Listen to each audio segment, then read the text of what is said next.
Hello, Hughes history students with Mr. Howe, and welcome to our next installment, our next video lesson having to do with our studies of early American history.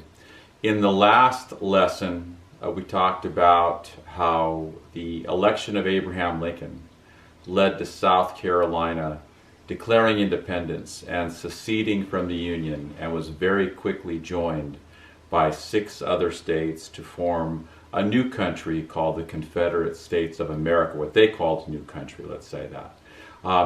Before we get into today's lesson, I would like to go over the map that was assigned with this lesson that talks about Lincoln's election and had a reading. So let's real quickly, before we get in today's lesson, let's go over the map from the last lesson. So here is the map in the worksheet that goes along with the reading about the election of 1860. And of course, when you did your electoral map, you had to look at this chart here that shows how each state voted in terms of the popular vote, showing who they supported. And you were supposed to have 4 different colors. Yours don't have to match mine. I chose 4 colors here. And then according to this chart, whoever got the most votes in that state, you had to shade that state. We've done this before, so it shouldn't have been that difficult for you guys to get this done. But you can see how divided the country was in terms of the voting.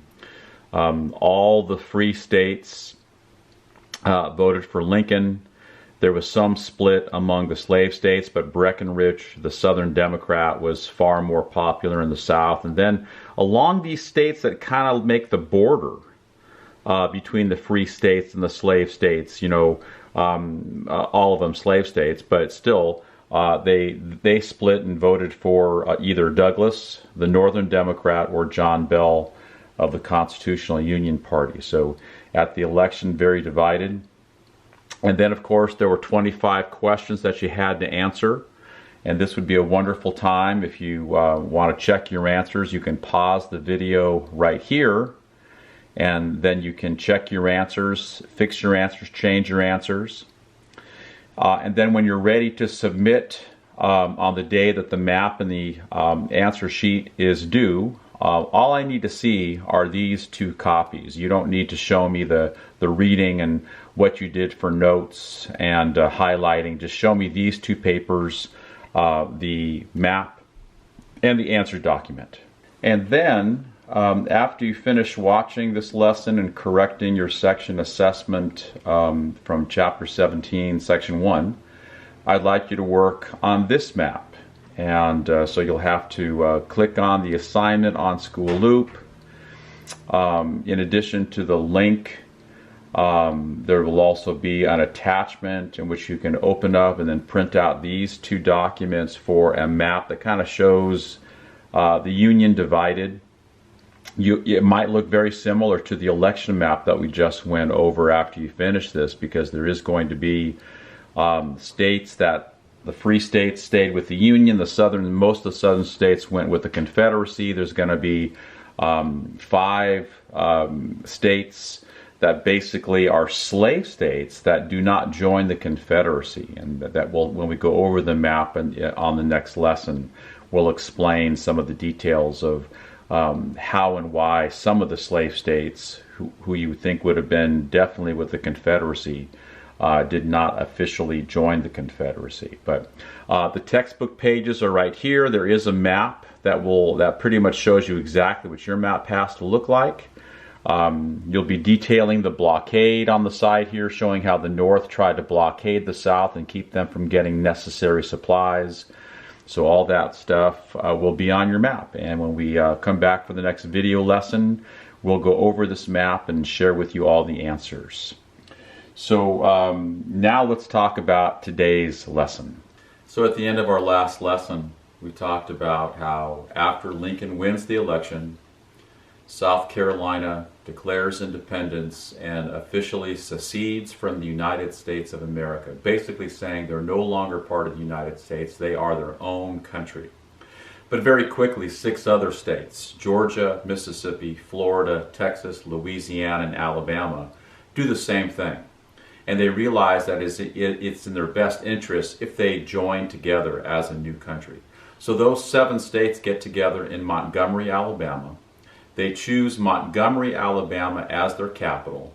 They create a Constitution of the Constitution of the Confederate States of America, which guarantees slavery, but also makes the states in charge of making almost all their own decisions.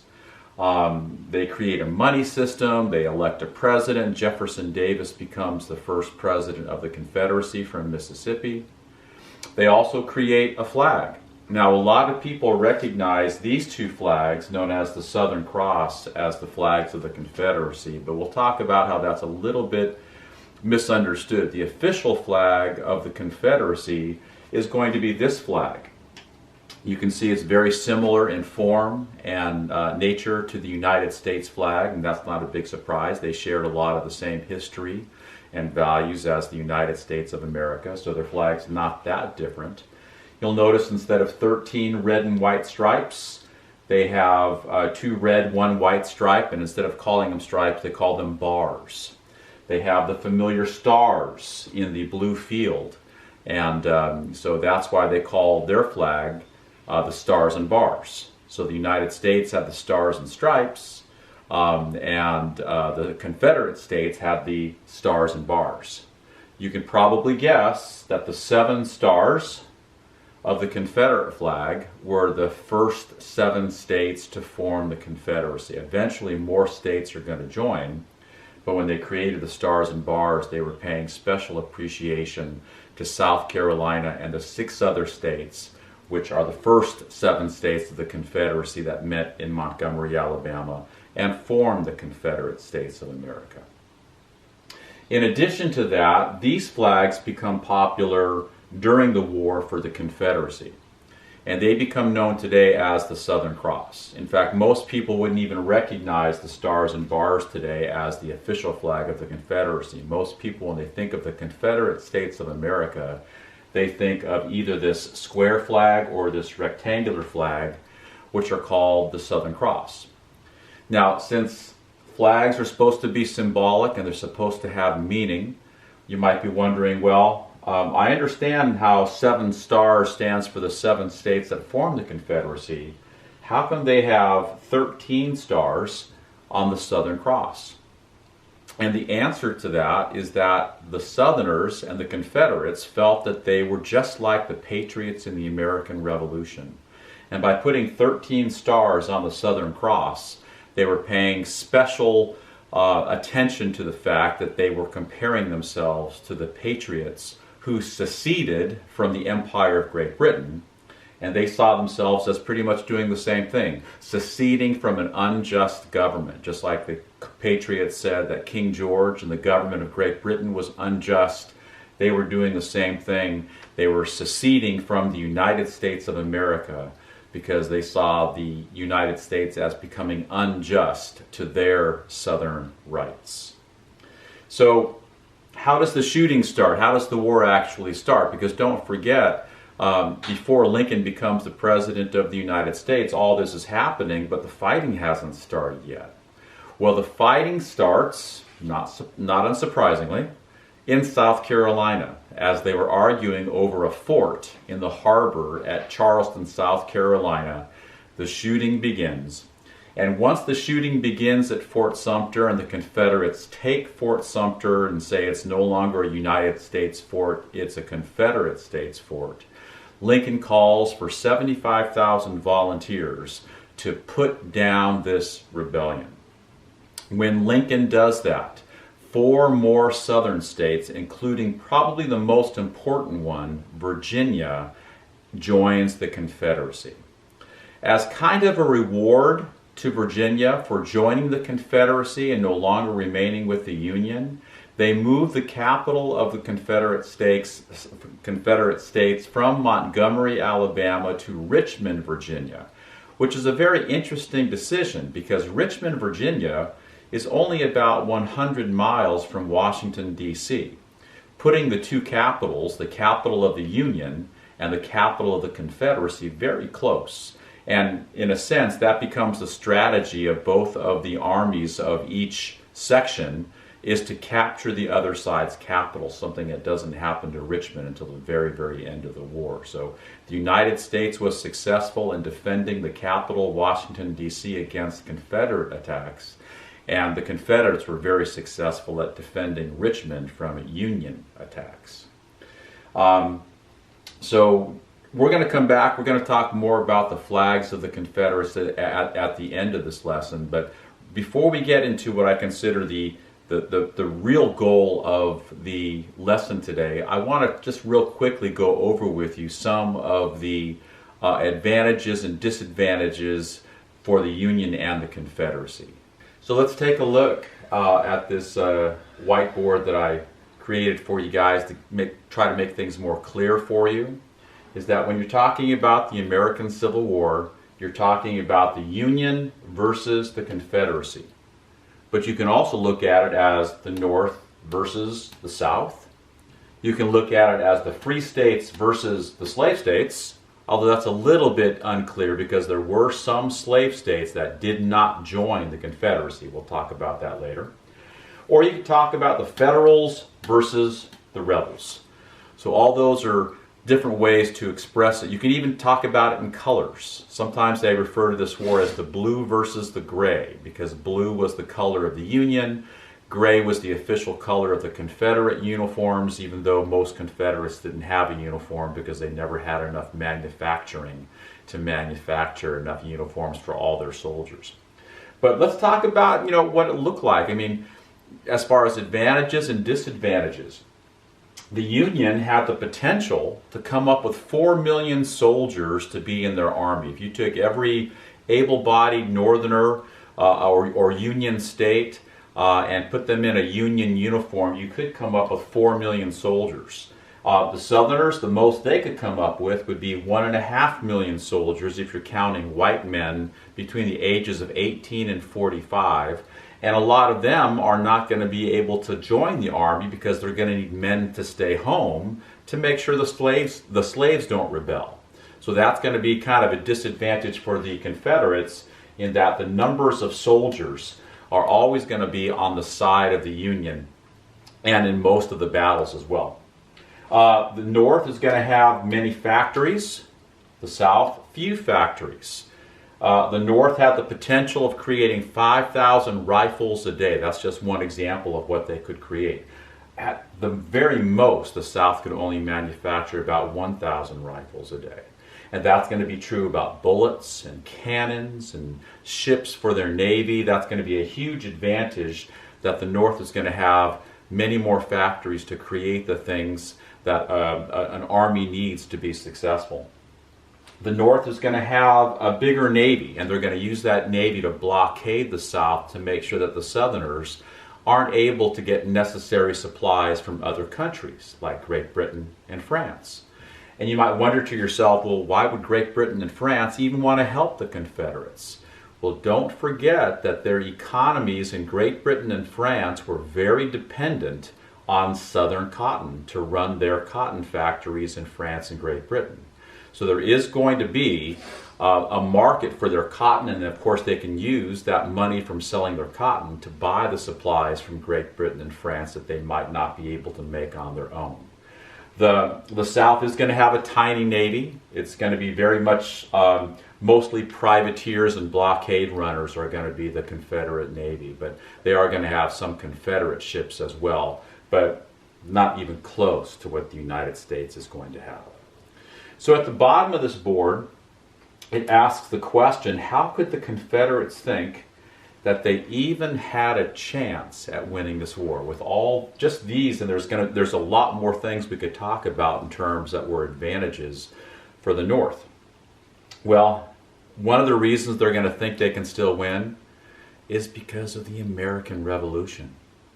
When you think about these advantages that the North had over the Confederacy, very similar to what the Patriots had going against them when they were fighting against Great Britain in the American Revolution.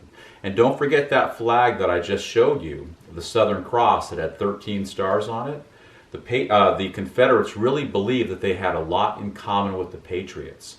And since the Patriots were able to defeat the British, the Confederates said, even though we're against all these advantages of the North, we can still defeat the Union just like the Patriots defeated the British. But I'd also like you to remember, when we studied the American Revolution, one of the big reasons why the Patriots win is that they get help from France.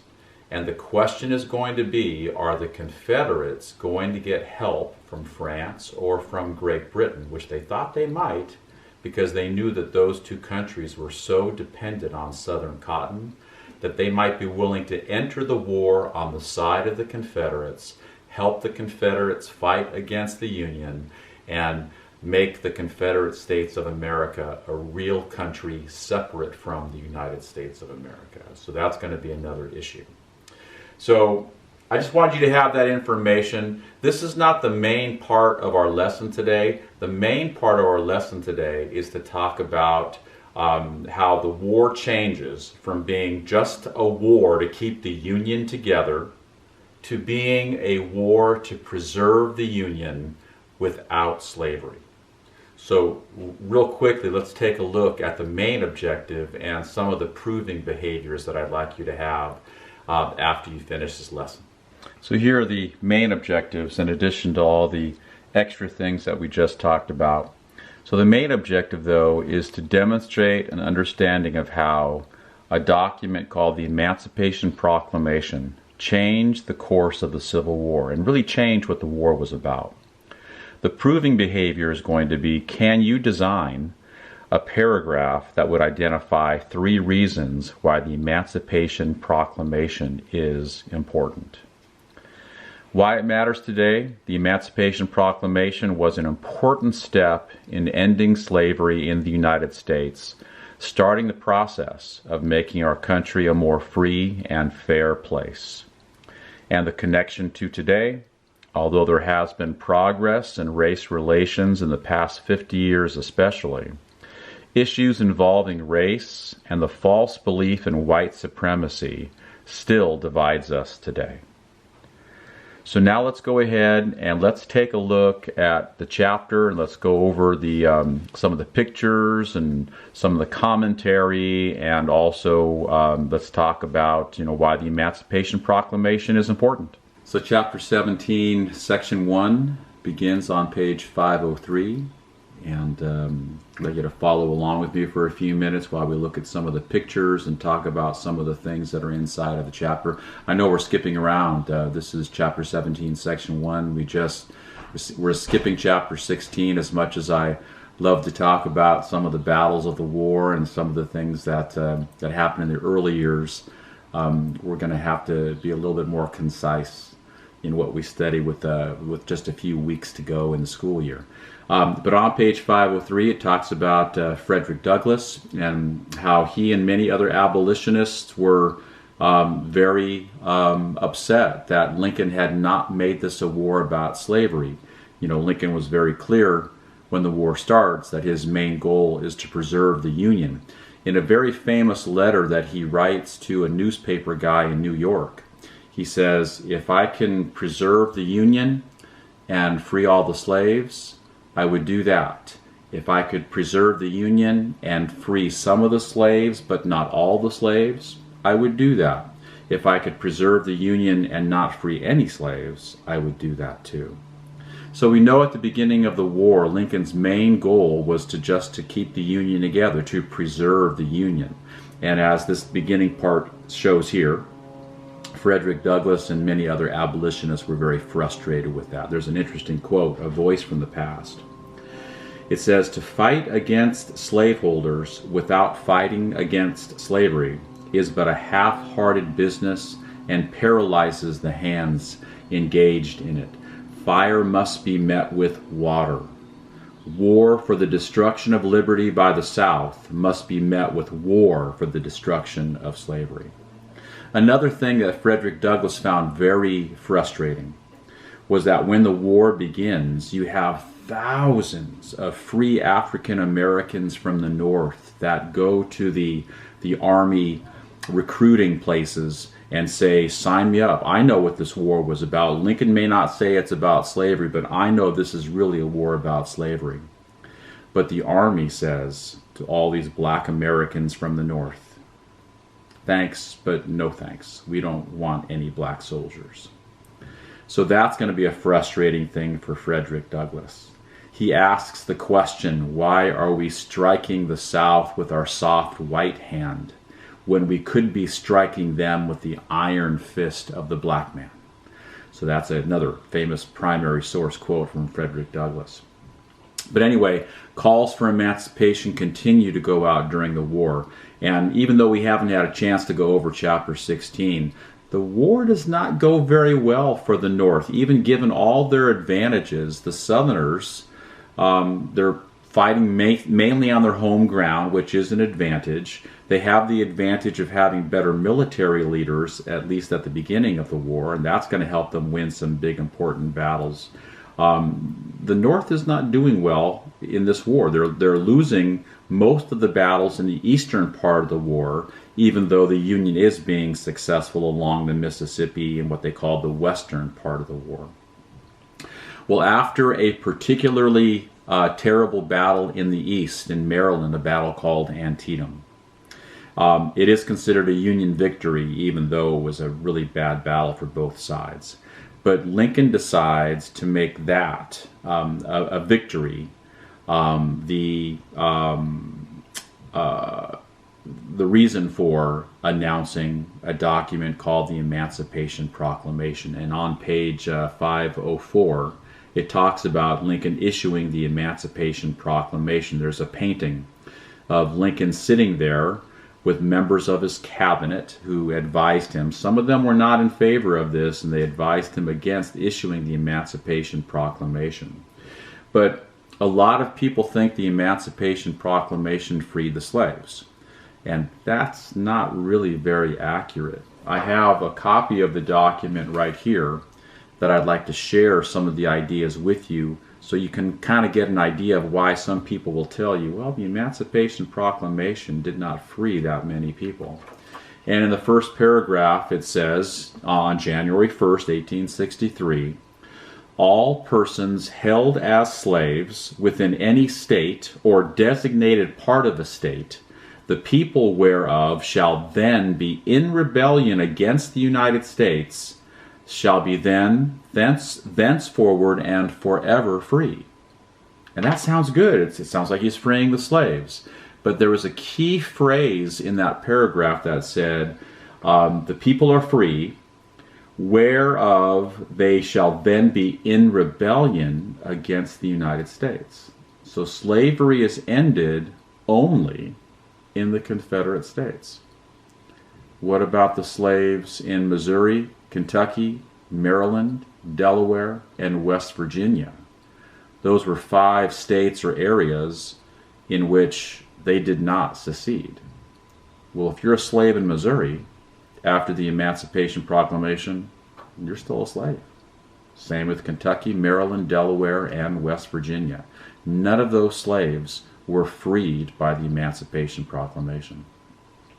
It also says, designated shall then be in rebellion. There were many places in the South, for example, Louisiana, had pretty much been conquered by the North. And basically, in the document, it lists all the places in the Confederate States that are controlled by the North where the slaves are not free. So if you were a slave in Louisiana after the Emancipation Proclamation, even though Louisiana was a Confederate state at one point, you're not free. Well, let's talk about the slaves in the Confederate States. So does that mean in Mississippi, if you're a slave, you're free? Well, think about that. You're still owned by somebody else. Number one, if you're a slave, you can't read. How are you going to even hear about the Emancipation Proclamation? Does that mean when a Mississippi slave owner reads in the newspaper about the Emancipation Proclamation, they're going to go, oh, darn, Lincoln just freed the slaves. All right, slaves, you can all go now. You're free. Well, of course not. They don't even recognize Lincoln as their president anymore. Their president's Jefferson Davis. So who was freed by the Emancipation Proclamation? Well, it's easy to say hardly anybody. There is one thing you can say about this statement of freedom, is that if a slave was able to hear about the Emancipation Proclamation, and a lot of times there was what they called the grapevine, if news had spread just by people talking to each other that the Union had freed the slaves in the Confederate States and they were now free, that did get a lot of slaves to say, well, I'm going to run away now, because if I can find a Union army, then I'm going to be protected. So to answer the question, who was freed by the Emancipation Proclamation, the answer probably should be very few slaves were freed by the Emancipation Proclamation. But there are some important things to it. On the last part of the Emancipation Proclamation, it does end the idea that black Americans cannot be in the Union Army. Now that in itself is going to be kind of problematic as well, because don't forget, a lot of African Americans from the North, they flooded the recruiting stations for the North, and the North said, thanks, but no thanks, we don't want any black soldiers. So when Lincoln changes his mind about 2 years later and says, oh, now we do want black soldiers, a lot of African Americans from the North are going to say, oh yeah?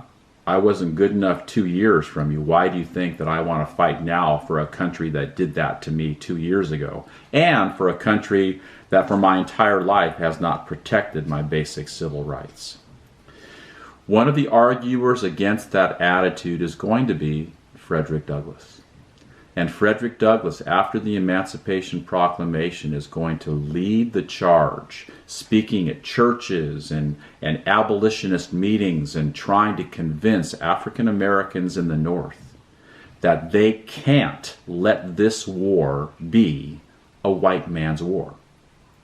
That he basically says those who would be free should be the ones who are striking the blows against slavery. And he's able to convince close to 200,000 African Americans to join the Union armies to fight against the North. And one of the things Lincoln does say that he credits those troops with being kind of like one of the final reasons why the Union was able to get past the early defeats and come to a big victory by the end of the war. So it goes on, it talks about the response. Not overwhelmingly popular in the North. Obviously very unpopular in the South, but definitely not popular even in the North. In fact, there's a couple of riots against the Emancipation Proclamation. The worst one is in New York City, rioting against, making this war a war against slavery. Also, if you were an African American soldier, you faced a tougher road than if you were a white American soldier from the North. Because one of the first things the Confederate States do as soon as they find out about the Emancipation Proclamation, they announce that any African American who's caught fighting against the Confederacy in a Union uniform can be put to death on the spot. And that wasn't the way things were supposed to go in wars. If someone surrendered, both sides at the beginning of the war were accepting prisoners. So if you felt that there was no hope and you could surrender or be taken as a prisoner of war, which wasn't very fun either because the camps were so terrible on both sides. But you weren't put to death. But for the black soldiers, they faced immediate execution. Same with the white officers. One of the things that kind of shows you there's still a lot of racism, even at this point when they free the slaves with the Emancipation Proclamation and call for African American soldiers, is that at the beginning, there are no African American officers allowed. In other words, black soldiers had to be led by white officers. So obviously some racism still there. Another fact that the African Americans faced a lot of racism is they were paid less than the white soldiers. And but that's going to change by the end of the war because of protests by the black soldiers. It goes on And on page 506, right before you get to the section assessment, it talks about the most famous regiment of African American soldiers is the 54th of Massachusetts.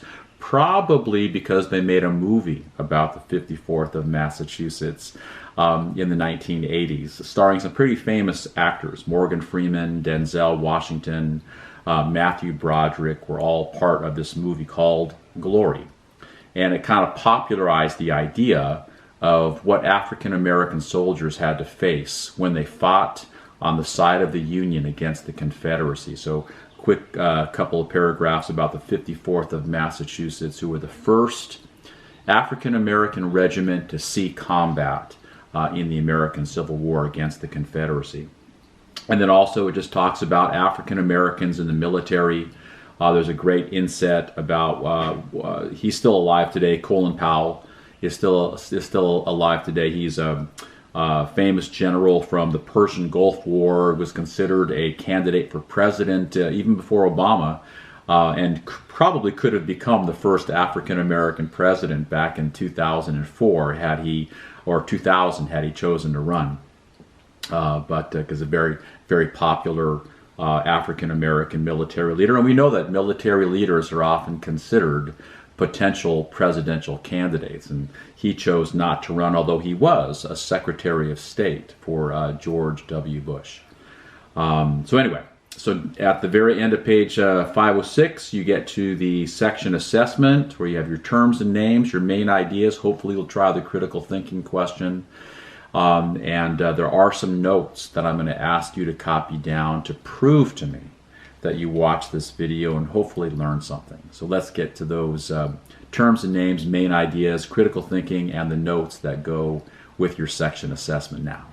So now that we've gone over the chapter and we've had a look at the pictures and talked about some of the issues, just real quickly check your terms and names and see what you wrote down about the Emancipation Proclamation, and also about that important regiment from the North called the 54th Massachusetts Regiment. And we talked about how they're famous not only because of their achievements in history, but also because there was a movie about them called Glory, and we mentioned that when we went over the chapter. But take a minute and copy down the terms and names. This would be a great time to pause and to get that done. One of the things that you're not going to do today that you normally do is the bubble map that you see where it says responses. So I'm not going to ask you to do that today, but I am going to ask you to do something else that will prove to me that you watched this video. So if you want to get all 10 points on your section assessment, you have to make sure you stick around and watch the rest of this video. And then here are the main idea questions that go with the section assessment from page 506. And the first question, letter A, says, what was Lincoln's reason for not emancipating the slaves when the war began? And a good answer would be, Lincoln's first priority was to preserve the Union. While personally against slavery, he also feared that federal government action to free the slaves would make the so-called border states of Kentucky, Missouri, and Maryland secede and join the Confederacy. So that would be this is a great time to pause and check your answer for letter A. And after you've paused and written that answer, we'll get to letter B.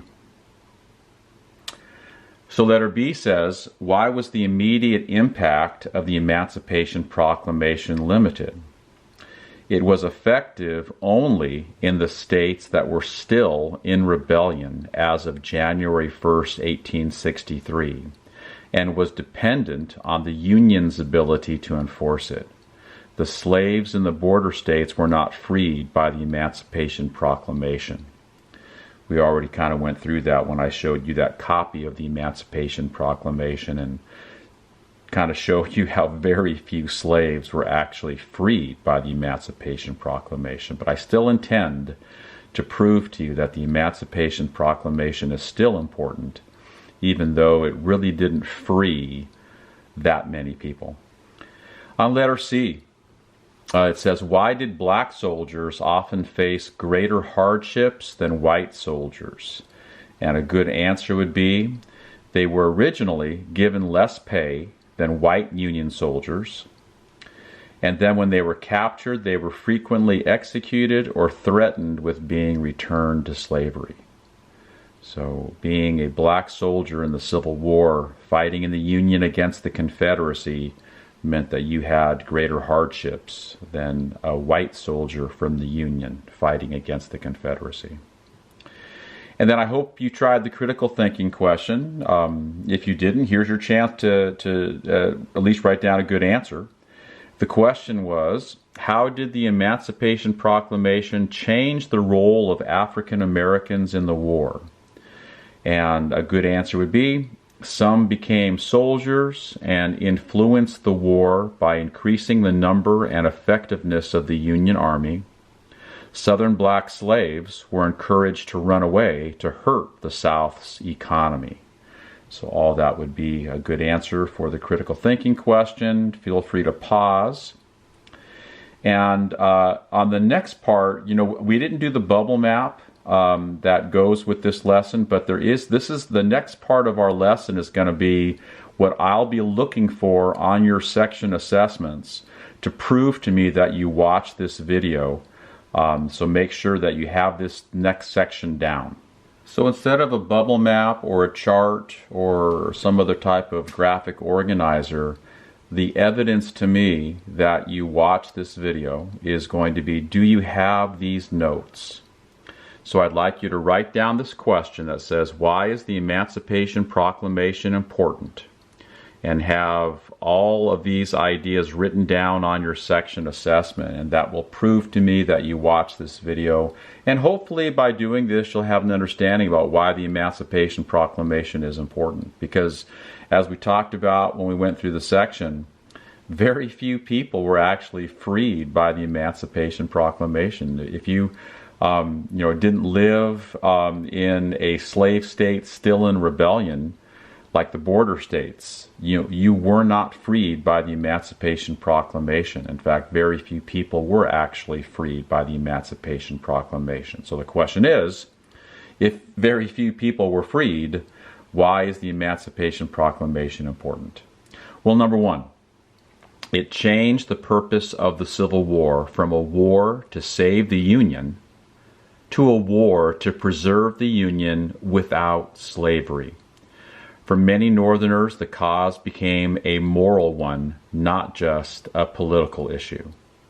So we talked about how at the beginning, Lincoln was afraid he would lose supporters if he made this a war about slavery. But as the war drags on, he sees it kind of as a military necessity to do something about slavery to hurt the South, and at the same time, he turns this war into a war of good guys versus bad guys. When he makes this a war about slavery, the Northerners become the good guys and the Southerners become the bad guys. It's really not that clear. There was a lot of racism in the North. Most white Americans in the North are not going to want to live among black Americans, so we can't really say, oh, that makes the Northerners the good guys. But it has that idea, though, of changing what the war is about into just a war about a country, into a war to making the country into a more free and fair place. Number two, another reason why the Emancipation Proclamation is that it called for the enlistment of black Americans into the armed services. Over 180,000 blacks serve in the Union Army. And Lincoln, there's a primary source that says he credits them later in the war for helping to turn the tide. We talked about in the chapter how the war was not going well for the Union. The Southerners seemed to be winning battle after battle. Robert E. Lee continued to outmaneuver a lot of the early Union generals. So what happens is that this fresh influx of soldiers, black Americans who were at first not allowed to join, is going to make a big difference. And Lincoln, in a primary source, credits them for being one of the reasons why the Union wins the war. And the third reason why the Emancipation Proclamation is important?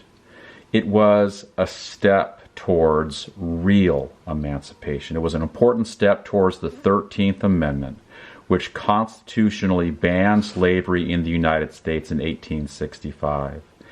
And I really encourage you, as I said in the chapter before, that if you haven't seen it, you should rent or watch the movie called Lincoln, which was made by Steven Spielberg about 5 or 6 years ago. It's not a biography about Lincoln, as we said. It's more about how hard Lincoln had to work to get Congress to add the 13th Amendment to the Constitution. So it's a great movie. And without the Emancipation Proclamation, the 13th Amendment does not get passed when it gets passed in 1865. So once again, pause here. Make sure you have these notes, because I will not give you full credit for all your work unless I can find these notes on your section assessment that answers the question, why is the Emancipation Proclamation important? So the main goal of our lesson today was to learn about the Emancipation Proclamation and the profound effect that the Emancipation Proclamation had on changing what the war was about. There's also lots of little goals involved with this lesson as well. And I'd like to go back to the flags. And at the beginning of the lesson, we talked about how when the Confederate States is formed, it had an official flag called the Stars and Bars. But the most symbolic flag of the Confederacy is the Southern Cross, and it's represented here by a flag in rectangular shape, and it could have been a flag that was in square shape as well. And I wanted to talk about this flag for a second. I don't normally try to tell you what you should think. I like my students to be able to critically examine things and make some ideas and come up with their own thoughts about things. But I wanted to talk about this flag because for a lot of white Southerners, this is not a flag that stands for slavery and stands for white supremacy. To them, the Southern Cross is a flag of Southern heritage and Southern pride. They don't look at this as a flag of white supremacy. And a lot of them are probably very good people that are anti-racism and just don't see this flag as a flag of slavery. Unfortunately, they're wrong. It is a flag of slavery. They are ignoring the fact that this is a flag that stands for people who wanted to fight for white supremacy. So when I say the word ignorant, a lot of times people think I'm calling them stupid or dumb, and I'm not, because the word ignore is inside the word ignorant. In other words, they're ignoring the fact that this is a flag of white supremacy. This is not a flag that should be flown outside somebody's house. This is not a flag that should be a decal or a sticker on someone's car. This is a flag that belongs in history classes. This is a flag that belongs in history books and it belongs in museums. But people who fly this flag today and try to say that this is not a flag that is symbolic of white supremacy and racism are simply wrong. I hope you learned something from this lesson. I hope that you subscribe and ring that bell, and I'll see you next time for our next YouTube video lesson.